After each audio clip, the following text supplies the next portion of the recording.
We are now nearly halfway. We are halfway of the season in. Kwon Alexander for Kiko Alonso. Over a 3-week period, he's missed games. And he hasn't and Kwon Alexander hasn't produced since week 2. And he comes around missing 3 most important games off an injury over a playoff stand. And he's been a reliable linebacker to have on the forward rush, especially in pressure situations.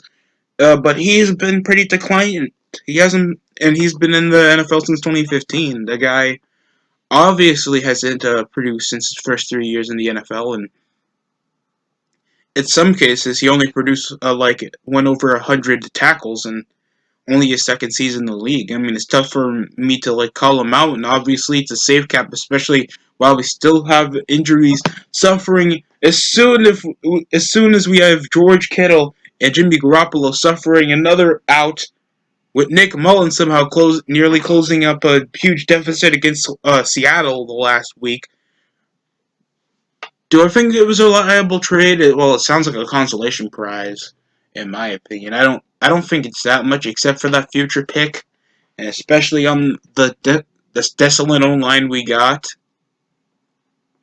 and barely that many skill players we have on the offense. Yes, we do have the best rushing team in the NFL, and still we are not geez, man. Since our injuries, we haven't been a consolidated favorite to sweep over the NFC West, thanks over to Seattle, just stinking up every team they play off against except Minnesota, back in Week 5. They beat us though,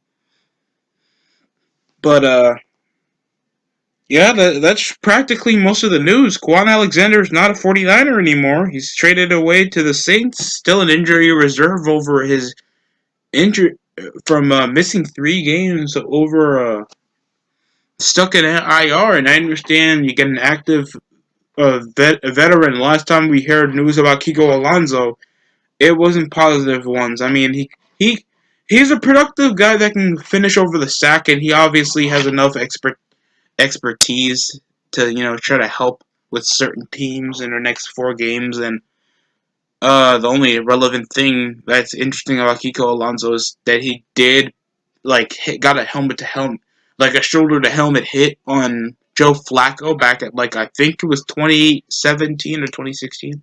I think it was 2017 or 18 season on prime time.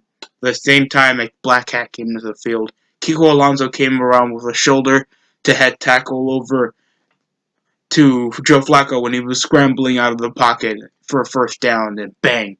He still was able to play, though. Big ups on Joe Flacco. We know he's not doing anything for the Jets, and we've been seeing that recently. Don't know when I'm going to get a recap out, but, I'll be back with more content. I'm not going to rip off anybody's intro, but that's it coming for me.